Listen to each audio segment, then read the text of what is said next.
चाहता तो नहीं था मैं, तुम्हारा जो नया पाखंडी बाबा जी है जिसका नाम धीरेंद्र शास्त्री है, इसकी पोल खोलना। लेकिन आज की जो वीडियो इसको विस्तार के साथ देखना। गारंटी देता हूं जिसने पूरी वीडियो देख ली, इसकी पाखंडी की जो मैं पोल खोलूंगा, आप तो जीवन में कभी इस बाबा की तरफ मुंह करके भी नहीं देखोगे। सबसे पहले तो जो ये आपके धीरेंद्र शास्त्री, जिनको बागेश्वर धाम के नाम से भी जाना जाता है, इनका पूरा नाम है धीरेंद्र कृष्ण गर्ग, जिनका जन्म 4 जुलाई 1996 को एमपी के छतरपुर जिले के गड़ा गांव में हुआ। इनके दादा थे भगवान दास गर्ग, इनके पिता थे राम कृपाल गर्ग। इनके जो दादा हैं उसी ने इसकी नींव रखी थी। ये जो धाम है, जिस धाम पे तुम जाते हो। अब बात क्या है, ये जो तुम्हारा बाबा जी है, मैं तो इसको छोटा भाई कहूंगा, ये जो गर्ग साहब है हमारा छोटा भाई धीरेंद्र, जिसकी उम्र में 27 या 28 साल है, इसने इतना पाखंडवाद कैसे खिंडा दिया। एक एक वीडियो में सबूत के साथ उसकी पोल खोलता जाऊंगा। इस वीडियो को पूरी देखना है। पूरी देखने के साथ साथ इस वीडियो को जितने भी यूट्यूब, फेसबुक, जो हमारे चाहने वाले साथी हैं, सभी जगह इसको चलाएं, इसको शेयर करें, ताकि ऐसे पाखंडी आगे से पैदा ना हो, इस हिंदुस्तान की ऐसी की तैसी ना करे। इस पाखंडवाद के कारण हम इतने पीछे हैं। अब बात करता हूं मैं। सबसे पहले जो हमारे बाबा जी है, शुरू में ये अपने आसपास के गांव गोआंड में भिक्षा मांगता था, क्योंकि वो पुश्तैनी काम है। इनके दादाजी जो थे वो एक मंदिर को चलाते थे, फिर पिता ने संभाल लिया, फिर इन्होंने संभाल लिया। ये तेज खोपड़ी का आदमी था, चालू आदमी जो होता है, शक्ल का सुंदर भोला भाड़ा। इसने सीखा है कि दादा ने अच्छी मेहनत लगन से सेवा करी, दादा को मिला क्या, पिता को मिला क्या। एक मंदिर की सेवा करके शायद कुछ नहीं मिलता। अगर किसी को कुछ मिल सकता तो वो मिल सकता लोगों में पाखंडवाद घुसाने से। अब इन्होंने बचपन से ही पर्ची बनानी शुरू कर दी। बचपन से ये भगवान बन गया, जिनकी डायरेक्ट भगवानों से फोन पे बात होने लगी। अब सबसे पहली चीज तो अच्छे से जान लीजिए, आप सभी को बता देता हूं, इसका एक छोटा भाई भी है जिसका नाम है सालिर ग्राम गर्ग, उसको सौरव कहते हैं, सौरव भैया। इसकी एक बहन भी है। अब बहन को तो छोड़ दीजिए, दोनों भाइयों की बात करते हैं। इसका जो भाई है ये सौरव भैया हमारा, ये भी लाल बाणा लाल चोला पहन के अपने भाई के साथ इसको संभालता है। किसको? धाम को। अब सबूत के साथ आप नीचे सब कुछ देखते जाना। जो ये सौरव जी है, इनको एक बराबर में SC ST समाज के अंदर, दलित समाज के अंदर एक गरीब बेटी की शादी थी। उस शादी के अंदर जाके मारपीट की, तोड़फोड़ की और तमंचा निकाला। नशा करते हुए तमंचा निकाल के तमंचा घुमाया, जिसके तहत मुकदमा दर्ज हुआ, जिसमें SC ST एक्ट लगा। बात है 11 फरवरी की। और जो धारा लगी उसके अंदर, वे धारा लगी 294, 323, 506, 427। इसके तहत बमीठा थाना पुलिस के पास मामला दर्ज हो गया।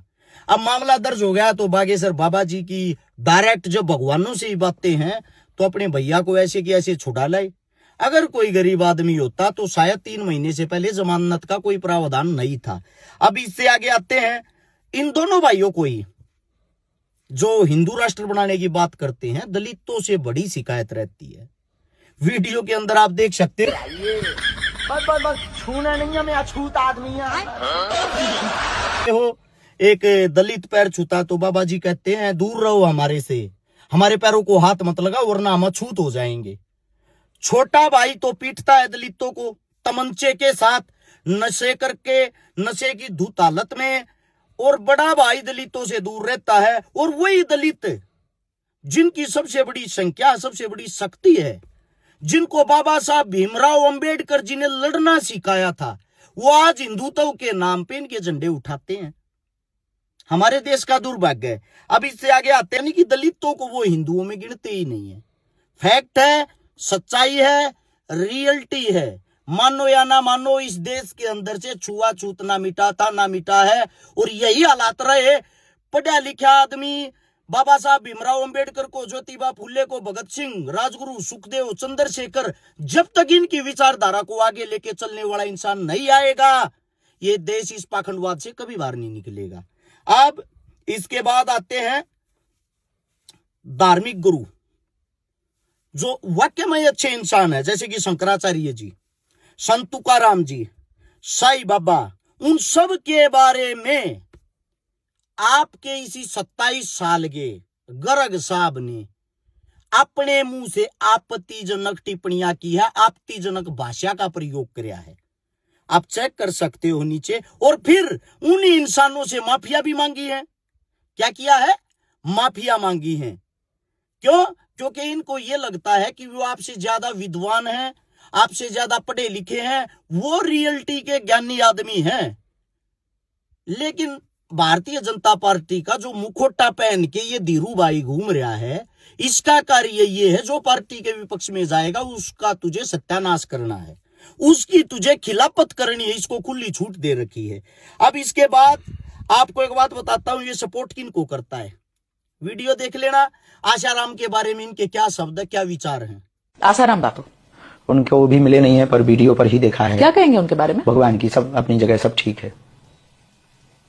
आपको पता है कितने गंभीर आरोप है उनके ऊपर? बिल्कुल आरोप है। तो कुछ कहना नहीं चाहेंगे? क्या कहेंगे, सब अपनी जगह, सब लोग अपनी जगह ठीक होते हैं। इन्होंने बोला अच्छे इंसान है, बड़े अच्छे इंसान है। प्रेस रिपोर्टर कहती है कि इन पे बलात्कार जैसे संगीन अपराध साबित हो चुके हैं, कोर्ट सजा सुना चुका है, फिर भी आप इनको अच्छा इंसान मानते हो। राम रहीम, जिस पे अपराध साबित हो चुके हैं, बलात्कार के, मर्डर के, ऐसे इंसानों को ये अच्छा इंसान मानता है। साथ में राम रहीम को जमानत दे, वो पैरोल दे देती है बार बार सरकार। आशाराम जिनको जमानत मिल गई, ऊपर से सजा होने के बाद भी, इसका रीजन क्या है? इसका रीजन और इसके फैक्ट पर बाद में बात करेंगे। अब बलात्कारी को सपोर्ट कौन कर सकता है? बलात्कारी को सपोर्ट करेगा वही विचारधारा रखने वाला इंसान। अब आप कहोगे ये क्या बात बोल दी? अब यही बात मैं आप लोगों को बता देता हूं। ये एक वीडियो सुनो एक शख्स की। बगेसरा लड़की का सप्लायर है। मध्य प्रदेश से 48,000 लड़की को ये देह व्यापार और इधर उधर बेचा है।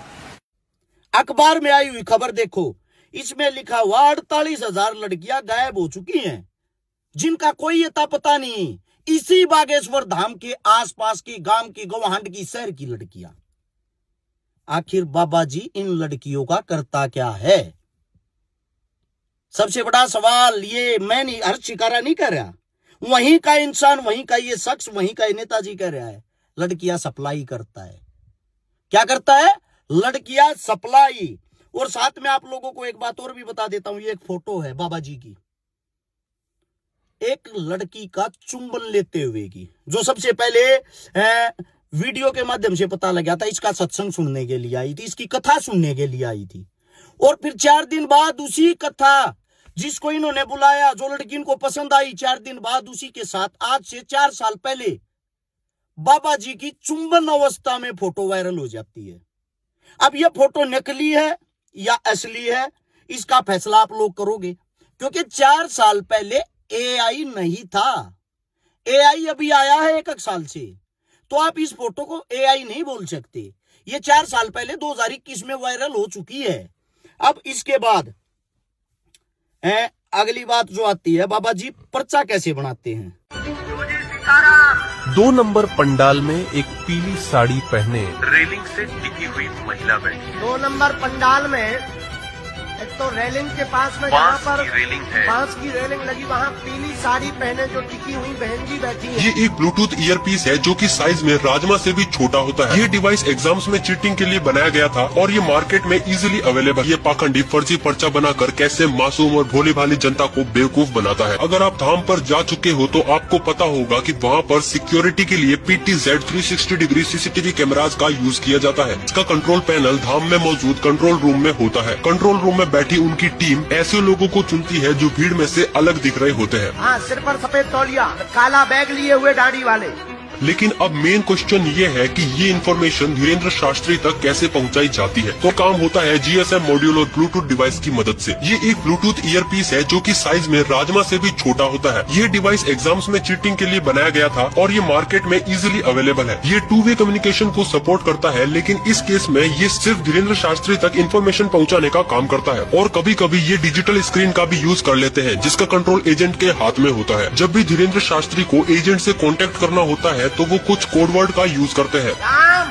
साधु जी, राम, सूजी सीताराम। 2 नंबर पंडाल में एक पीली साड़ी पहने रेलिंग से टिकी हुई महिला। बड़े पर्चे बनाते हैं, दुनिया के पर्चे बनाते हैं, पर्चों पर ही हर चीज बता देते हैं।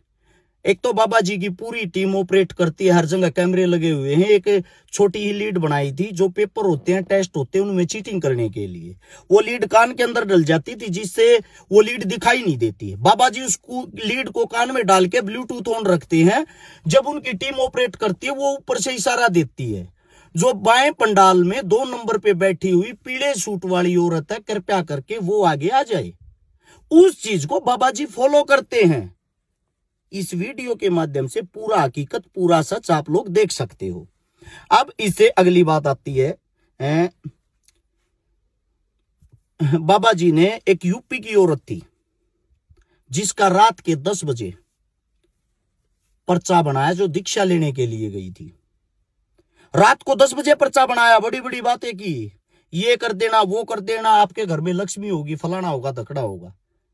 उसी आश्रम की दीवार गिर जाती है रात के 4 बजे, उसी रात को, और उस यूपी वाली महिला की मृत्यु हो जाती है, मौत हो जाती है। बाबा को जब अपने ही आश्रम के अंदर 6 घंटे पहले वो मौत दिखाई नहीं दी, वो आपका हमारा भविष्य कैसे देख सकता है, कैसे बता सकता है? सोचने का विषय, सोचने की बात है। इसके बाद अगली बातें करते हैं। जब देखो बाबा जी हमारे धर्म का मजाक उड़ाते हैं। कहां गए भाई वे हिंदुत्व वाले, बजरंग दल वाले? सभी दलों से पूछना चाहता हूं, वीडियो में सुनो क्या कह रहे हैं बाबा जी। राम जी के 5 बाप थे। 5 कितने? राम जी के 5 पिताजी हैं। विचित्र बात है, स्वीकार करना बड़ा मुश्किल है, पर सत्य बात है। बाबा जी कह रहे हैं जो राम थे, श्री राम जी, उनके 5 पिता थे। क्या ये मजाक नहीं है, हैं? रावण से डायरेक्ट ये बात करते हैं। एक बार हमारी रावण से बात हुई, फोन कॉल पर। अब ये मत पूछना कि नंबर क्या था, हुई तो हुई। एक बार हमारी रावण से बात हुई, हमने कहा क्यों दशानंद जी, माय डियर कैसे हो?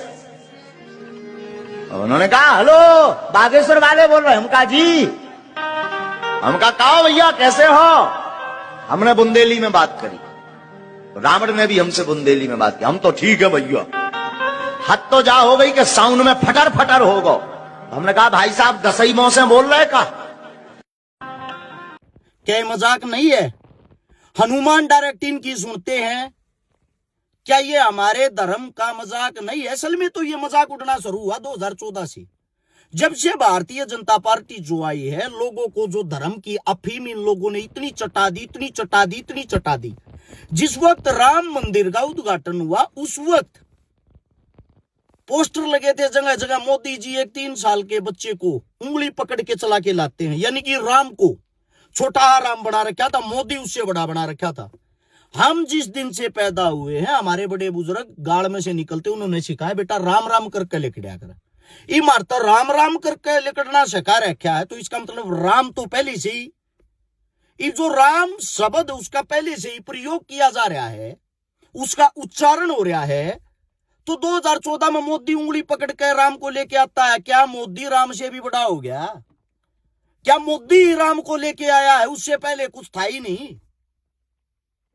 इसी के दरमियान उसी मंदिर के अंदर, राम मंदिर के अंदर, एक 23-24 साल का लड़का पांडे नाम का बैठाया गया, जो वहां का बड़ा वो बनाया है, पंडित बनाया, अधिकारी बनाया है, या उसको संभालने वाला बनाया है। उसकी दुनिया भर की लड़कियों के साथ छाया चित्र गंदी गंदी वायरल हैं। क्या इस देश के अंदर विद्वान पंडित ज्ञानी इंसान और सबके बीच में से एकलौता वो इंसान छाटा गया, वहां जाके ज्ञान की समाप्ति होगी क्या उससे आगे? क्योंकि सरकार हर जगह खाने की जगह, कमाने की जगह, रोजगार को देखते हुए उस इंसान को बैठाती है जो सरकार का बेनिफिट करे, सरकार को फायदा पहुंचाए। अब मैं धीरेन्द्र शास्त्री जी से भी एक बात पूछना चाहता हूं। शास्त्री जी, आप खुद बताते हो मेरी पढ़ाई में कोई रुचि नहीं थी, कैसे भी गिर पड़ के मैंने 12वीं कर ली, उसके बाद बीए कर ली, बैचलर ऑफ आर्ट। तो इसका मेरे हिसाब से तो बीए तो, अगर हम अपने हरियाणा की बात करें, राजस्थान की बात करें, बच्चा बच्चा करे घूम रहा है, बच्चा बच्चा हर इंसान कर लेता है, घर पे बैठ के भी कर लेता है। मैं आपसे एक बात पूछना चाहता हूं, जब आपने जो ये पूजा पढ़ते हो, जो पर्चा बनाते हो, ये शिक्षा कहां से ली? आप काशी से पढ़ के आए? आपने कोई धर्म पढ़ा, आपने कोई ग्रंथ पढ़ा, आपने ग्रंथ पढ़ा, गीता पढ़ी, रामायण पढ़ी, क्या पढ़ा है आपने? पहले आप स्वयं का ज्ञान तो बताओ, आपका ज्ञान क्या कह रहा है? मेरे हिसाब से तो आपने दो चीजें पढ़ी है, हिंदू मुसलमान कैसे हूं, लोगों को बहलाया फुसलाया कैसे जाए।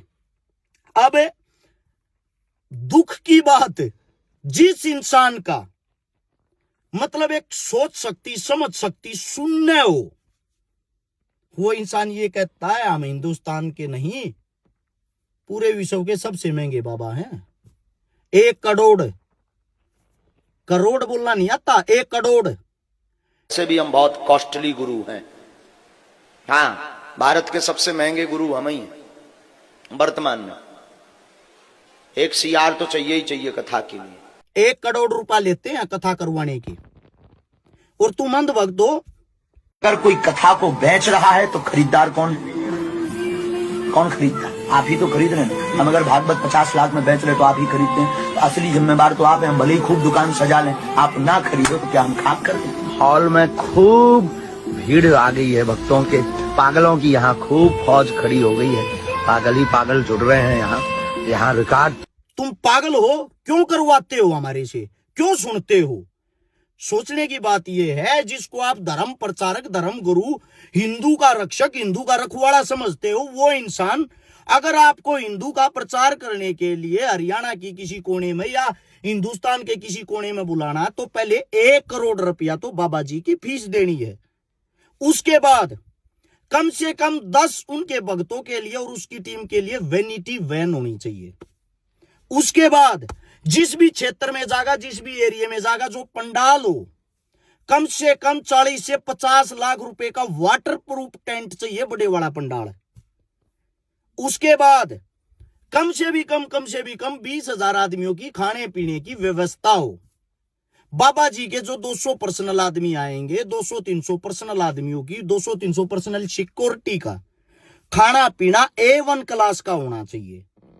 उसके बाद बाबा जी तुम्हारे मुंह पर बैठकर तुम्हारे को पागल, बेवकूफ, भक्तों, इस लैंग्वेज में तुम्हारे को भड़का के, बहला के, फुसला के बाबा जी अपनी पैसों की गांठ बांध के चले जाएंगे। प्रोग्राम करवाने वाला हिसाब लगाता है तो पता लगता है प्रोग्राम तो 3 करोड़ रुपए में हुआ। यानी कि बाबा जी प्रचार करने के लिए आपकी जेब से 3 करोड़ रुपए लगा के तब आपका प्रचार करते हैं। हिंदुत्व का कोई फ्री में नहीं करते, कोई एहसान नहीं करते। अब ये जितनी यात्रा निकालते हैं, इसकी दुकानदारी उतनी बड़ी होती जाती है। उतनी बड़ी दुकानदारी होगी, उतने बड़े इसके रेट होंगे। अच्छा, अब आते हैं इससे अगली बात पे। आप बात करते हो हिंदू मुस्लिमों की। सबसे पहले तो एक बात समझ में नहीं आई, कहते हो ये टोपी वाले, ये मुल्ले, ये कटमुल्ले, इन शब्दों का कौन सा बाबा प्रयोग करता है, कौन सा बाबा उच्चारण करता है? धार्मिक गुरु मेरे को तो लगता नहीं कोई करता होगा, ना कोई हिंदू करेगा ना कोई मुसलमान करेगा। अगर कोई बाबा करता तो बाबा कहने के लायक ही नहीं है, जो समाज को भटकाने का, बहलाने फुसलाने का काम करे। बात यह आती है, इनका कहना है हिंदू राष्ट्र होना चाहिए। अब इस वीडियो को गौर से सुनना। बाबा जी गए हैं दुबई, और दुबई जिसकी गाड़ी में बैठे हैं वो एक मुसलमान की गाड़ी है। और वहां भर भर के जो प्योर मुस्लिमों का देश है, उस देश की, उस दुबई की कितनी प्रशंसा कर रहे, सुनो अब। श्री सीताराम। हम जो है आज दुबई आ गए हैं। बहुत अद्भुत जगह है। हमारी बहन जी पूनम बहन, हमारे प्रिय बड़े ही डॉक्टर अबू अब्दुल्ला साहब और